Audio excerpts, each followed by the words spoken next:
I always have this idea that, when you start something, it necessarily doesn't have to be big or huge. You can start small, play small, understand the market, understand the business that you are going to do first, and then like take a leap. So that's how we started, and we started with 10 maternity wears. So that was one thing we were very conscious when we designed our product, that we wanted our garment to serve the purpose during all the phases, not just during a prenatal or postpartum phase. We wanted the garment to be part of the woman's wardrobe in all the phases, even after she weans off the baby, even after she stops nursing. She should be able to wear it, and it shouldn't look bad that she's wearing a maternity garment. Though being a maternity brand, we have 20% of our customer base as students till now. Why would the college students want to wear maternity wear? I was wondering, what do women, think about, this baby bump? Are they proud of it or they want to hide it? We have a startup owner who was in Australia with a husband who was into real estate. And they were there for some time and they decided to come back to India. And they came back to Coimbatore in 2019, fag end of 2019. And in early 2020, in March 2020, they started this brand called Putchi Maternity Solutions, which is basically they are into maternity wear for women. And they invested about rupees 60,000 to start this business on Instagram with just about 10 feeding dresses. Today, they are a 8 crore turnover company employing about 25 people. Hello, Deepika. Welcome. And, let's first start with your journey. 2 weeks after you started your business, the pandemic hit the world. The world was shut down. How did you survive and what were your thoughts at that point of time? We were in Australia, like he said, and both of us, me and my husband, we're so passionate about starting something. We wanted to build an ecosystem here in India very specifically. We didn't want to create or build anything abroad because whatever we do, we were very conscious that we wanted to give back to our own community because we come from a very close-knit community, very conservative community.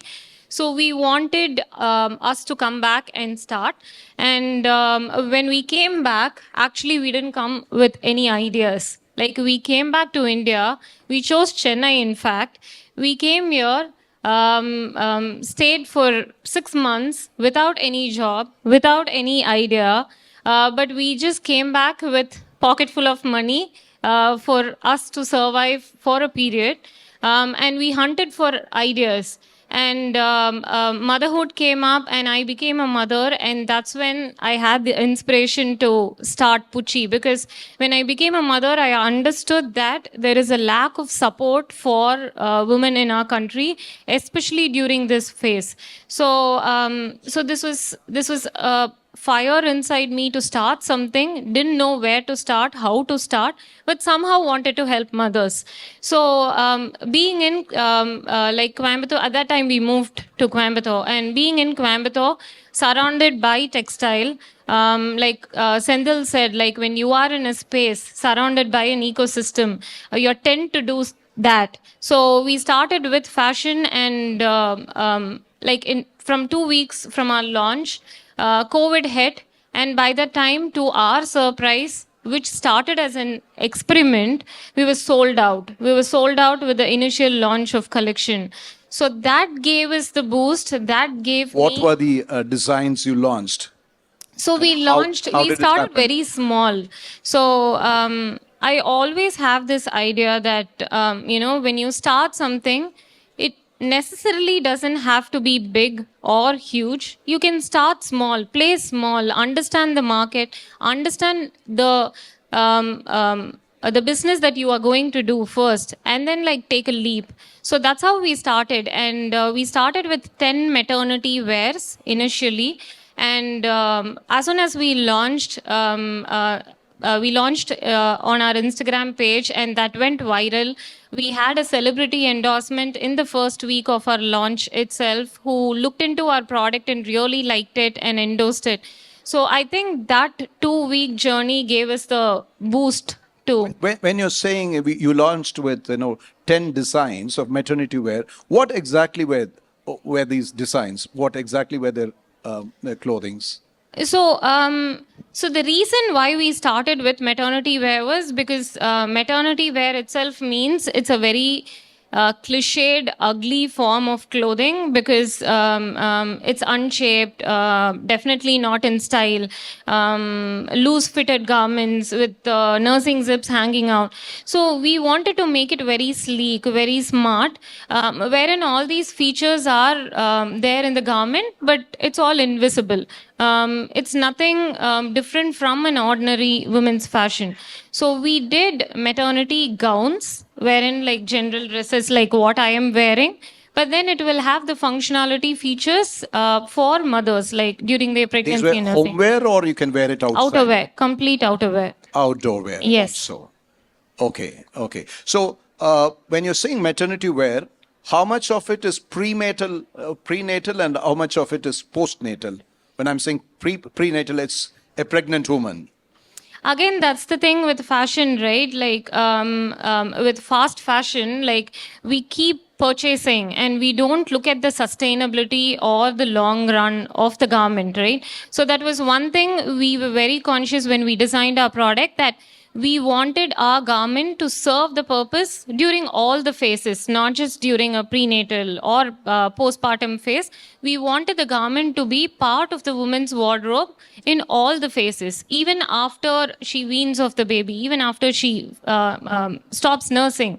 She should be able to wear it, and it shouldn't look bad that she's wearing a maternity garment. You mean to say that a dress someone purchases, they can wear during the season of pregnancy and also postnatal? Yes, and during the nursing period even as well. after the nursing period. Okay, that's very Interestingly, after we launched out, like the place that we are based, we are surrounded with colleges. Though being a maternity brand, we have 20% of our customer base as students till now. Why would the college students want to wear maternity wear? Because they really like the design of what we do, and they don't feel that it is a maternity wear, and they're happy to wear it. Are you trying to say that a dress that is made for pregnant women can be worn by women, Yeah, normal women too. Yes. women too? Yes. So what is the special? How does it? Is it stretchable, or how is it? No, it's not stretchable, with few minor detailing to the silhouettes that we do, the patterns that we do. We made it the general woman fashion itself into fashion that supports maternity. Okay, you are in maternity wear, so you must have studied the psychology of women during pregnancy. So I was wondering, what do women, think about, this baby bump? Are they proud of it, or they want to hide it? What kind of dresses do they look to purchase during maternity wear? So this is very interesting, because the kind of customers we deal with are the most confused customers, because they are taken over by hormone and they really don't know what they want. And most of the time, it's their emotions speaking rather than their need or wants. So here what happens is, rather than embracing the bump or, closing it, like it's all about comfort here. When she's already going through a huge shift with her physical and mental space, she just wants to wear something comfortable that keeps her comfortable, keeps her at ease. So I think garments that are, breathable, comfortable, women are okay with. Rather than the bodycon dresses, which you are saying, like, which showcases the bump. But here in India, I think we're still conservative when it comes to showcasing our bump. So women tend to wear loose-fitted garments. Are you trying to say that they're not really proud about showing the bump, as in the Western countries, where there are fashion dresses that show, as you said, highlight, accentuate the bump? I wouldn't say they're not proud. I would just say that there is still a hesitant when it comes to women showcasing the bump. Do you think there'll be a day when you have baby bump fashion dresses? Definitely. Because 30% of pregnant women right now are from urban workforce, and we are trying to cater products for them as well. And definitely they are ready to, sport or experiment different fashion. Yeah, you have a lot of garments now being sold online. So, what do you think will be the future of textile shops and apparel, outlets, physical stores, brick and mortar store? What will be the future? Do you think their future is going to be affected because more and more online stores are being opened?